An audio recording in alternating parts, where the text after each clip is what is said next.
All right, 2K, you lied.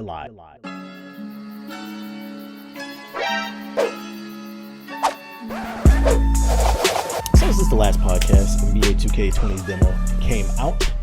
In the demo, it allows you to create 6 separate builds, and then after you create your builds, you pick your badges, and then you go play one game with 6-minute quarters, and then it says, thanks for playing the demo, and then you get to make, 5 more builds until it tells you you're out of builds. So what are my thoughts? All right, 2K, you lied. They made it seem like we were going to be able, because they said they were getting rid of archetypes, and you're going to be able to basically, they made it seem like they're going to give you a certain number of like attribute points, and you're going to be able to put it on whatever stat you want, and then based off of that, that's what your build is going to be.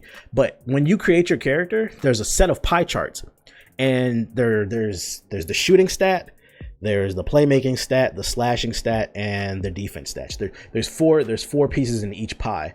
And each pie is different. Like one might have more yellow, one might have more green. If there's more green than anything else, that means it's a fucking sharp build or a shot creator build. So technically, freaking archetypes aren't in the game, but they still are. Freaking, it's just now it's pie charts. It's the same shit. Like I created a play sharp, right? But in NBA 2K20, it's not called a sharp shooting playmaker. It's called a sharp shooting facilitator. Oh, facilitator means the same thing as fucking playmaker. Jesus Christ, dog. It's the same fucking shit. The one thing that is different is with the pie charts, you can kind of tweak the stats. It's not all predetermined for you. And then also you can choose what you want to upgrade first. So like in the old 2Ks, like you had to upgrade your main stats first, and then you had to wait for your cap breakers, and then it would, let's say you're like a shooter, right? You want to put more stats towards your shoot, but when you get a new cap breaker, sometimes it would give you like a stat on your steal. It's like, what the fuck? I don't need a stat on my block or my steal. I want it more on my shooting. With this shit, you don't have to. You can pick whatever you want to upgrade. Technically, that way, you can pick what you want to upgrade, and then you can't at the same time. Because in my brain, the way that I would design my characters, if you gave me a certain number of points, I would put almost no points on slashing. I would put some points on layups, and then after that, I would put all my points on shooting, playmaking, and defense, so that I could create a sharpshooting playmaker, a two-way sharpshooting playmaker. That's what I wanted to make in my brain. But in the demo, I couldn't make that because it makes you pick a predetermined pie chart where one is mainly about defense, one is mainly about playmaking, one is mainly about shooting. And then once you upgrade your main stats, then you can decide what your secondary stats are. And then based off that, it'll label you what you are. But it's still the archetype system. Now, in the defense of the demo, they did say that in the final game they were going to be including more pie charts. But if Mike Wang or whoever the fuck Ronald, as Flight likes to say, if anybody from 2K says this, let us make whatever pie chart we want.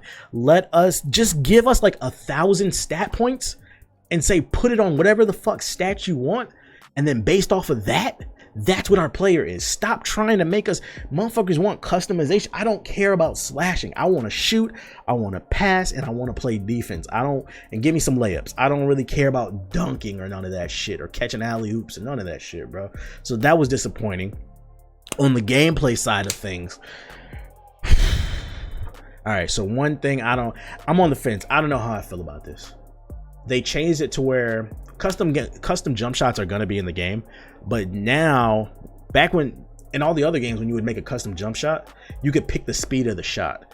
And this shit, you can't pick the speed of the shot. Instead, they have a new badge called quick draw, and with quick draw, it determines how fast your shot is. So gold, basically, if you're a shooter, you're gonna have to have gold or Hall of Fame quick draw. So you have to waste stat points on putting, just to be able to shoot, you have to waste your stat points on getting that badge. And I don't know how I feel about that. I understand why they did that, because there were a lot of cheesy ass, there's so many like jump shot combinations, it's kind of hard to balance it all. So it's kind of their way of balancing it to stop the cheese, because there were a lot of shots that were super fucking fast and unnecessarily good. So that's kind of their way of balancing it, making you spend stat points on that, so you can't be good in other places.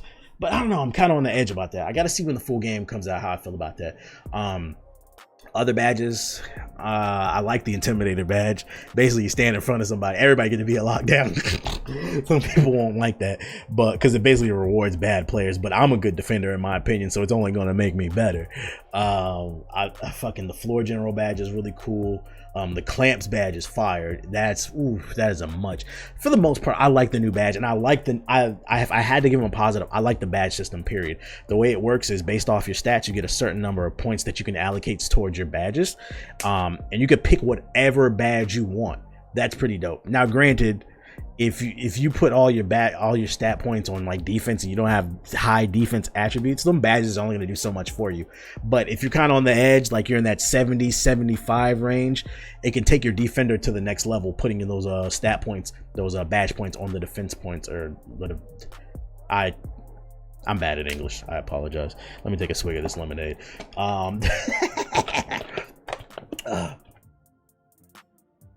Gameplay. Oh, the quick first step badge. They said they nerfed that, but in the demo it's OP. I can see that being a big problem. That's the one badge I was like, blow-bys are back, basically. Basically, hold down the turbo and you can just go past somebody if you got that quick first step Hall of Fame badge.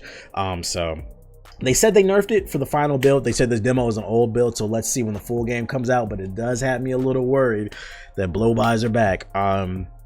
The dribble guides, I'm probably gonna piss a lot of you off. Now, don't get me wrong, in the demo I do think they're being a little bit too harsh on the stamina penalties. Like, you do like 2 or 3 dribble moves and your dude literally uses all his energy if you don't have that badge handles for days. I do think that is OD, but I like where they're going. I feel like they gotta meet us in the middle. Maybe not 2 moves and you get tired, maybe like 6. But I get what they're doing. Because realistic, like, I see people in this dribble god community saying that it's not realistic to dribble twice and then get tired. You're not wrong, but it's also not realistic to dribble 22 seconds off the clock and then jack up a shot and get a fucking green, bro. That's not.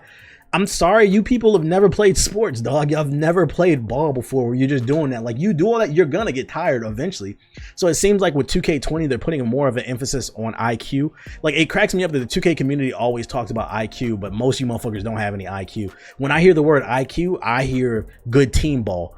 And it seems like 2K20 is pushing more towards team ball. And that's why I'm like, okay, I kind of like where they're going, but I don't like some of these things. And it's kind of hard to tell until we get the full release of the game. So I like what they're doing. I like the idea that they have with the dribbling and how they're trying to nerf the dribbling gods.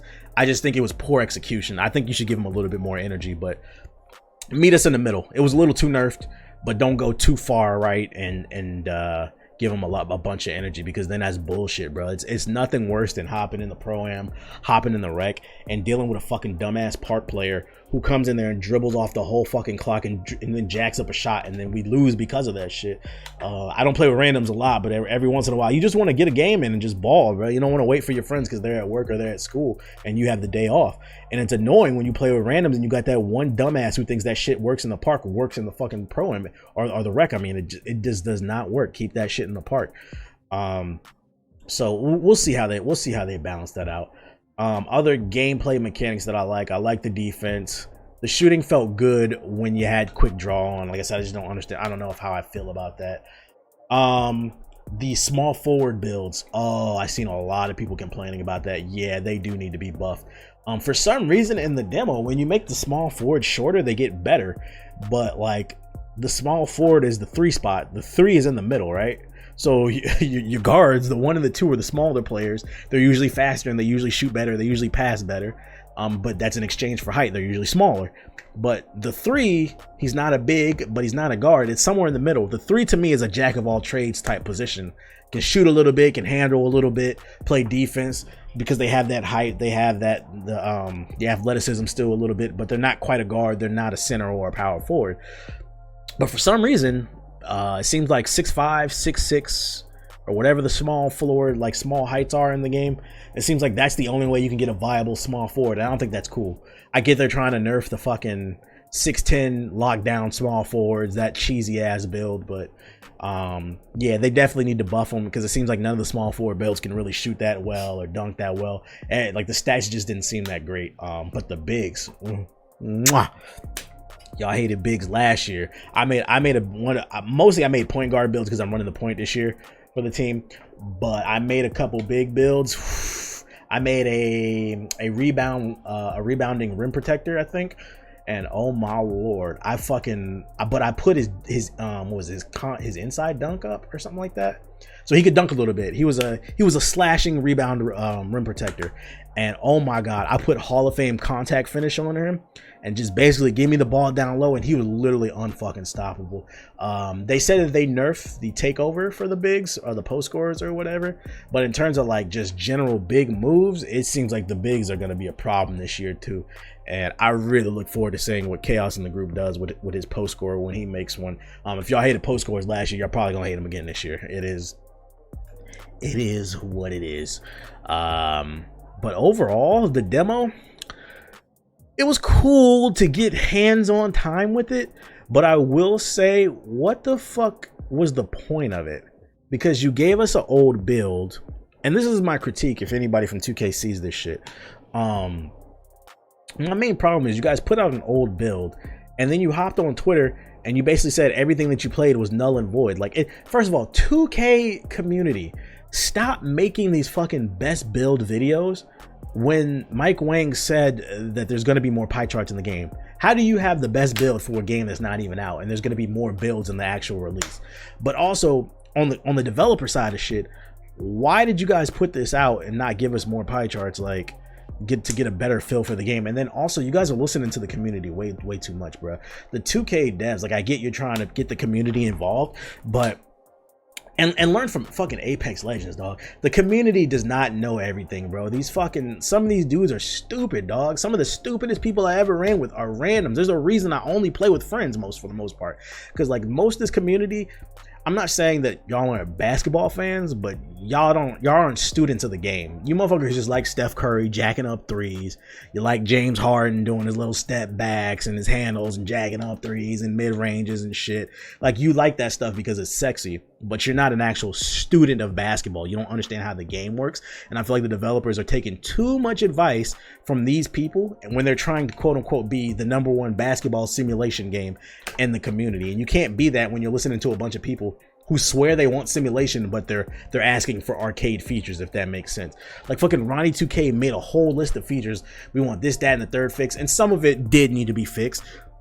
But a lot of it, I'm like, what the fuck are y'all talking about? Like, the screens, they were saying, some people were saying the screens were overpowered. Like, the screens were fine to me. You literally had to run into a screen in order to get hit by it, versus all the previous years, like, you would get vacuumed into screens as long as you were in the vicinity of that person. So the screens felt fine to me. I was like, what the fuck are these people talking about? Just bitching about every damn thing. And it's like, you guys as developers, you need to stick to your guns. Learn from Apex Legends, bro, because the Apex community begged for a solo mode, and that solo mode is fucking ass, bro. The community does not have all the answers. If you think something is best for your game, try it out, and then if people don't like it, then fix it. But like, the game hasn't even came out, and it seems like the fucking developers are like scurrying to change everything, and I'm like, that makes me a little bit worried. I'm like, I don't know, man, but it's just another year being a basketball fan. This shit is hard, man. Then we haven't even got any news on NBA Live. Where you at, NBA Live?